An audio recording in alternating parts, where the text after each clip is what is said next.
Yuka Royer. It's Hi, time François. for business. Yuka, let's begin with whether or not those in their 20s, Gen Zs, are qualified. For green jobs. Well, if you're under 30, you're more likely than other generations to want your next job to be eco-friendly. But a new survey by LinkedIn has found that only 1 in 20 Gen Zs have the green skills needed to tackle the climate crisis. Data collected from millions of members shows that around 3/4 of Gen Z workers said that they're now even more concerned about climate change than they were a year ago. Nearly 2/3 say they would consider turning down a job offer if they didn't like an employer's climate policies. And yet, less than 20% say that they see a clear path to getting the kind of green jobs that they desire. Now, for more, we can speak to Sue Duke, Head of Global Public Policy at LinkedIn. Sue, thank you for joining us. Pleasure to be here. Now, the Gen Z appear to be the most environmentally conscious generation among workers. Why are they struggling then to break into green jobs, and what are the main barriers? What today's research from LinkedIn tells us loud and clear is that when it comes to breaking into these green roles, there are two key challenges facing younger workers. Firstly, we have an awareness gap. 4 in 5 of these young workers are telling us, I want to get one of these jobs, but I don't know how to break into them. Second, we have a skills gap. Today, only 1 in 20 of Gen Z have green skills, and that means that they are lacking this ability, despite this strong commitment, this strong passion, this strong appetite, as you say, they are lacking the awareness and skills to be able to break in and activate their role in the green economy.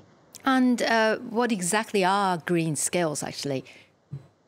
Green skills are skills that make economic activities more environmentally friendly. So they're skills that are either preserving natural resources or taking pollution out of the environment. Take sustainable design as an example. Of course, sustainable design is a green skill that's powering a whole host of green jobs, but it's also a skill that's powering a whole host of traditional jobs that are going green.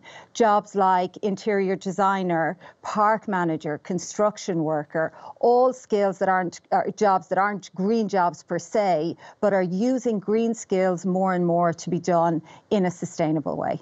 And Gen Z or not, are there many green jobs available on the job market?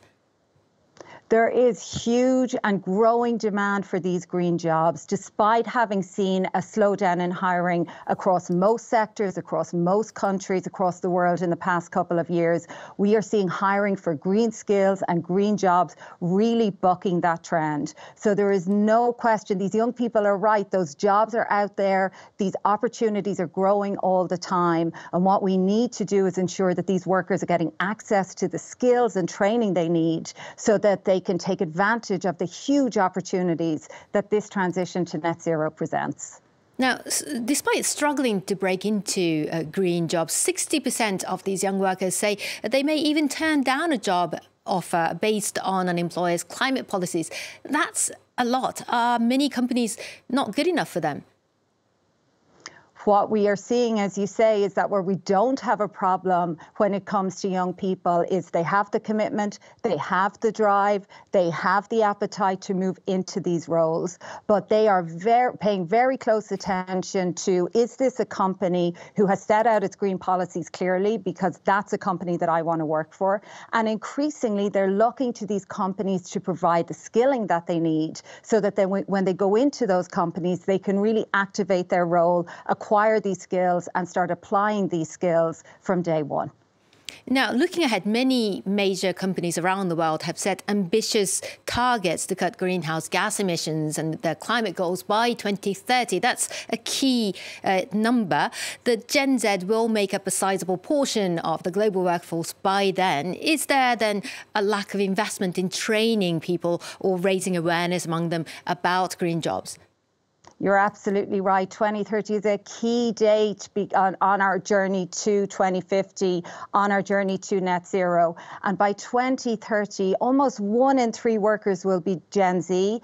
but only 1 in 10 of those workers will have green skills if we continue on the current rate of acquiring green skills. That tells us we need to act now if we're going to get to grips with this skills mismatch and make sure these young workers are not only getting the training that they need and the skills that they need to power their own careers, but also to be able to power this transition to net zero as well. Now, you've just mentioned this skills mismatch. What do businesses and perhaps governments and policymakers need to do then? What we need from governments is for them to put right at the heart of their climate strategies, jobs and skills, putting in place at scale and very quickly retraining programs that will allow workers, especially these young workers, to get access to the skills they've told us they want to get. For companies, they need to do a full audit of the skills required to get them to meet their carbon targets and make sure that they're putting in place targeted, tailored training programs that will get their workers the skills they need so that they'll be in a spot where they have the talent, they have the expertise that are going to allow them to hit those targets. And for the part of Gen Z workers themselves, how can they acquire the skills they need and what do they need to do?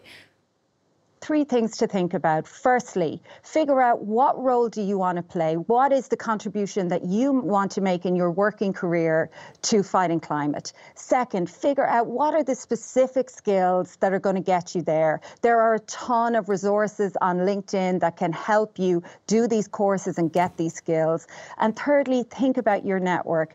There is a big, active, vibrant community on LinkedIn that can help you get the skills, get the advice, get your foot in the door so that you can activate your role in this new green economy. Well, Sue Duke, Head of Global Public Policy at LinkedIn, thank you for speaking to us. Pleasure. Thanks for having me. And that's it for business. All right, many thanks for that, Yuka Royer. And we'll have more business news.